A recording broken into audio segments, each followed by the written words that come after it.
O jantar estava perfeito. A mesa posta com os pratos de porcelana que ganhamos no casamento, as velas acesas refletindo no cristal do vinho, aquele perfume que ele sempre usava nas ocasiões especiais, tudo igual aos outros anos, menos o jeito como ele evitava meus olhos. Mas eu ignorei. Afinal, eram 10 anos juntos, uma filha de 5, uma casa que ainda cheirava a tinta nova. Não era hora de estragar nada com desconfianças. Até que o celular dele vibrou. Ele o pegou rápido demais, como se queimasse. O nome na tela não era de nenhum colega de trabalho, nem da mãe dele nem do grupo de futebol. Era ela. Um nome que eu nunca tinha visto antes, mas que soou como um tapa: Larissa. Quem é? Perguntei, sorrindo ainda como se fosse uma brincadeira. Ele congelou. Os dedos tremiam ao segurar o telefone, como se o peso daquela mentira fosse demais. Por um segundo, pensei que fosse desmaiar, ou chorar. Mas não. Ele apenas engoliu em seco e tentou disfarçar. Nada, amor. Só uma colega do curso. Colega? Repeti, agora sem sorriso. Em um sábado à noite? No nosso aniversário? Seu silêncio foi a confirmação. Não precisei de mais nada. Levantei devagar, como se o chão estivesse se abrindo debaixo de mim, e fui até a cozinha. O bolo de chocolate, aquele que eu tinha passado a tarde inteira decorando, estava na bancada. Com as mãos ainda sujas de glacê, peguei o celular dele, que havia ficado sobre a mesa. Não tinha senha. Nunca teve. As mensagens estavam lá. Não aguento mais esconder. Hoje eu termino com ela. Prometo. Você é tudo que eu sempre quis. Não estraga nosso plano, por favor. Ela não suspeita de nada. Confia em mim. A última era de hoje. Horas atrás. Quando voltei para a sala, ele estava de pé, pálido como um fantasma. Não precisou perguntar. Sabia que eu tinha visto. Seus lábios tremiam tanto que mal conseguia formar palavras. Eu ia contar. Juro.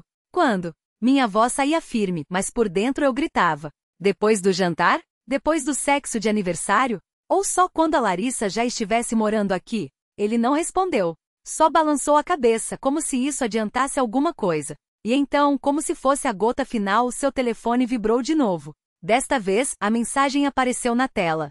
Já falou com ela? Estou te esperando no motel da Rua 12. Não me deixe na mão, amor. Amor. A palavra doeu mais do que qualquer traição. Ele tentou pegar o celular, mas eu o joguei no chão com força. O vidro se estilhaçou como tudo que sobrava de nós. Sai da minha casa, falei sem chorar, sem gritar, só com uma calma que me assustou. Ele obedeceu.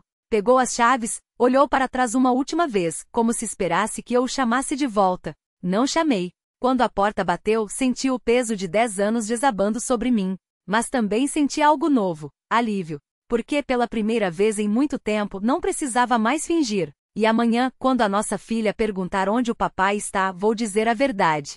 Ele escolheu não ficar. E isso no fim é tudo que importa. A manhã seguinte chegou com uma luz pálida filtrada pelas cortinas que não abrirá desde a noite anterior. O café esquentava na cozinha, o cheiro amargo subindo pelas paredes como um aviso de que nada seria igual. A pequena ainda dormia, enrolada no edredom de flores que ele odiava. Muito infantil, dissera certa vez. Como se a infância fosse algo para ser superado o mais rápido possível. Vesti o roupão, passei os dedos pelos cabelos ainda úmidos do banho que tomei às 3 da madrugada, quando a água quente já não queimava o suficiente para distrair a mente. O celular quebrado continuava no chão, a tela rachada refletindo fragmentos do meu rosto distorcido. Não o peguei. Não havia mais nada a dizer. Quando ela acordou, veio correndo, os pés descalços batendo no piso frio, os braços estendidos em busca de um abraço que eu lhe dei sem hesitar. Seus olhos, iguais aos dele, me fitavam com uma confiança que doía. Mamãe, cadê o papai?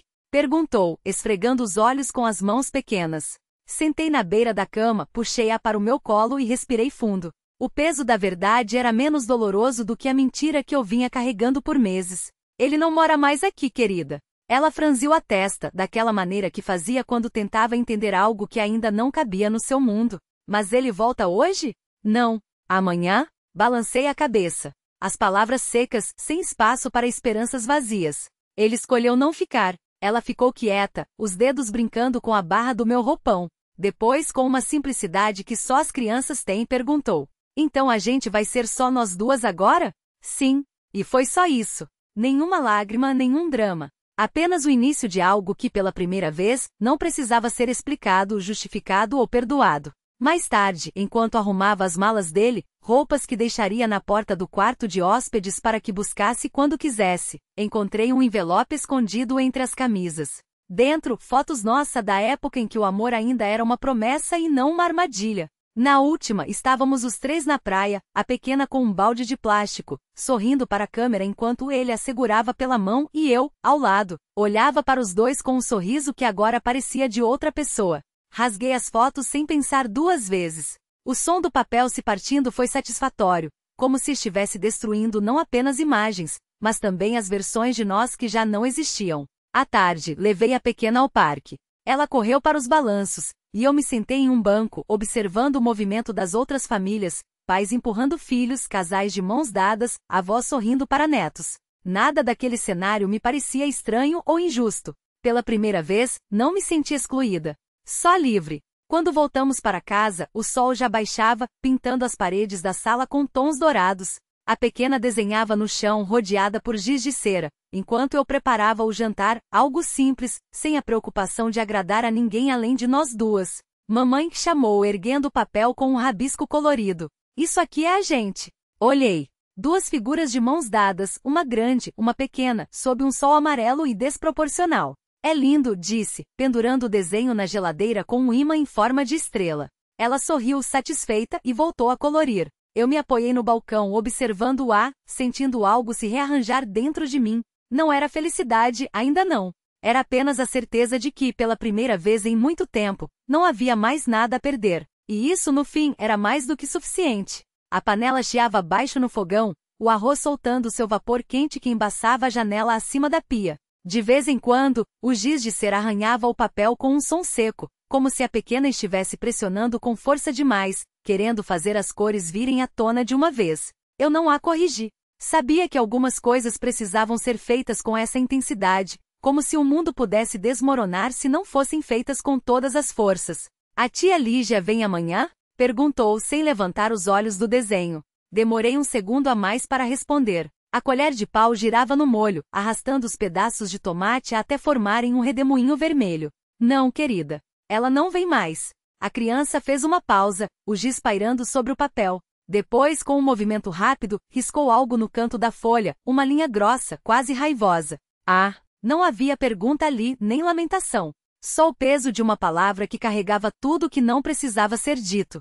Eu conheci aquele "ah", era o mesmo que eu havia engolido meses atrás, quando a porta bateu pela última vez e o silêncio que ficou foi tão alto que doeu. Vamos comer logo? Perguntei, tentando fazer minha voz soar leve. O frango já está quase pronto. Ela sentiu, mas não se moveu. Em vez disso, pegou o amarelo e pintou o sol do desenho com mais força, como se quisesse que ele brilhasse através do papel. Depois, com cuidado, recortou as duas figuras de mãos dadas com a tesoura de pontas arredondadas, deixando um rastro de papéis picados no chão. Precisa de fita, anunciou, erguendo o recorte. Peguei a fita adesiva da gaveta e a ajudei a colar as figuras na parede, bem ao lado da mesa da cozinha. Ficaram tortas, uma pouco mais alta que a outra, o sol amarelo pendurado como se estivesse prestes a cair. Mas ali estavam firmes. Agora a gente sempre vai estar juntas, disse ela, satisfeita. E foi então que senti, não era só a ausência do que se perdeu, mas o formato novo do que restava. Duas silhuetas de papel, um sol que não apagava, e o cheiro de jantar quente enchendo a casa. Não era pouco. Não era pouco nada. A noite caiu devagar, como se o céu também hesitasse em cobrir aquele momento. As luzes da cozinha piscavam levemente, reflexo do vento que balançava os fios lá fora. Ela se sentou à mesa, os cotovelos apoiados na madeira gaste pelo tempo, os dedos traçando o contorno das figuras coladas na parede. Eu lavei as panelas, a água quente embaçando os meus pensos, mas não tirei os olhos dela. Havia algo na maneira como olhava para aquelas silhuetas, como se estivessem vivas, como se pudessem se soltar a qualquer instante e dançar pela sala. Acho que o sol tá caindo de verdade, murmurou, apontando para o desenho. Olha, tá torto. É porque a gente colou com pressa, respondi, secando as mãos na toalha. Mas acho que fica melhor assim. Parece que tá se movendo. Ela sorriu, um sorriso que durava pouco, mas que iluminava o rosto como se alguém tivesse acendido uma lâmpada por dentro. Depois baixou a voz, quase um segredo. Você acha que a vovó via assim?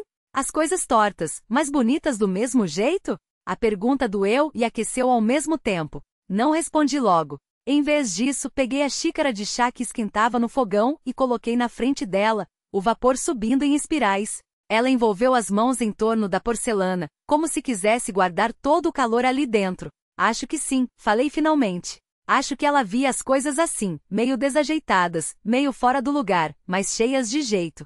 Ela sentiu, os olhos brilhando. Não chorou. Já tinha chorado bastante nos últimos dias e agora parecia que as lágrimas tinham dado lugar a outra coisa, algo mais quieto, mais pesado, como pedra no fundo de um rio. Amanhã a gente faz mais, anunciou, como se estivesse planejando uma viagem. Faz a casa dela. E o gato. E a árvore grande do quintal. Vamos precisar de mais papel, avisei, mas ela já estava de pé, correndo para o quarto como se o tempo fosse escapar se não se apressasse. Ouvi o barulho da gaveta sendo aberta, o farfalhar de cadernos velhos, o riso abafado quando encontrou o que procurava. Quando voltou, trazia nas mãos um maço de folhas coloridas, azuis, verdes, uma vermelha como o céu no entardecer. E entre elas, presa por um clipe enferrujado, uma foto amarelada, a vovó jovem de vestido florido, segurando a mão de uma menina que não poderia ser outra senão a minha mãe. As duas riam, os pés descalços na terra, como se o mundo fosse só aquele pedaço de chão. Olha, disse ela, colocando a foto sobre a mesa. A gente pode colar isso também. Não precisei perguntar por quê. Entendi que não era sobre preencher o vazio, mas sobre dar forma ao que ainda estava ali, nas mãos que se tocavam, nas risadas guardadas, no sol de papel que nunca se punha de verdade. Peguei a tesoura. Ela pegou a fita. E assim, entre recortes e silêncios, fomos costurando o que restava.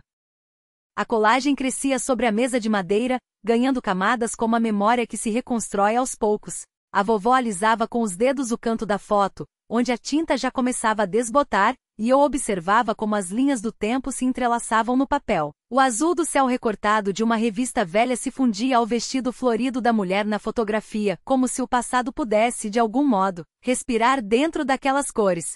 Ela não falava, mas seus gestos eram precisos, colava a fita com cuidado, como quem conserta algo frágil. Em certo momento, seus dedos tremeram levemente ao posicionar um pedaço de jornal com letras desbotadas, um trecho de poema que falava de raízes e ventos. Não perguntei de onde tinha tirado aquilo. Sabia que algumas coisas não precisavam de explicação, só de espaço para existir. De repente a vovó pausou. Seus olhos, que antes pareciam perdidos em alguma distância, fixaram-se em um ponto vazio da parede. Então, com um suspiro que parecia carregar décadas, ela abriu a gaveta da mesa e tirou de lá um envelope amarelado. Dentro, mais fotos desta vez, uma dela e do vovô, jovens, sentados à beira de um rio que eu não reconhecia. Ele seguria um violão, ela uma cesta de frutas e entre os dois, no chão, um cachorro de pelagem clara dormia com a cabeça apoiada nas patas do homem. Ele tocava, murmurou, passando o polegar sobre a imagem do instrumento. Até os dedos doerem. Não havia tristeza em sua voz, apenas uma espécie de aceitação,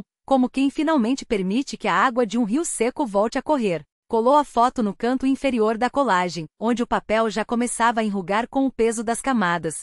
Depois, com a tesoura, recortou uma lua cheia de um calendário antigo e a posicionou sobre eles, como se quisesse guardá-los sob aquela luz prateada. Eu não sabia o que dizer, então continuei recortando.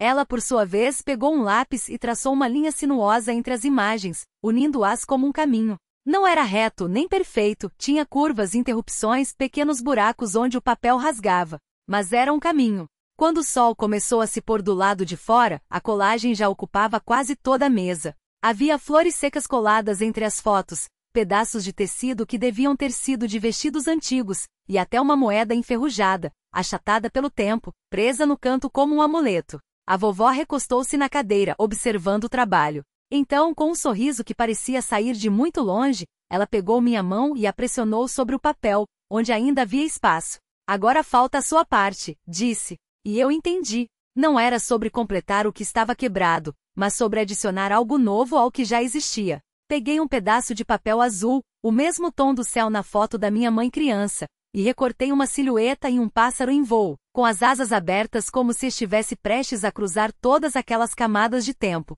Quando colei, a vovó assentiu. Não precisamos dizer mais nada. O vento batia leve nas janelas e a colagem agora parecia respirar.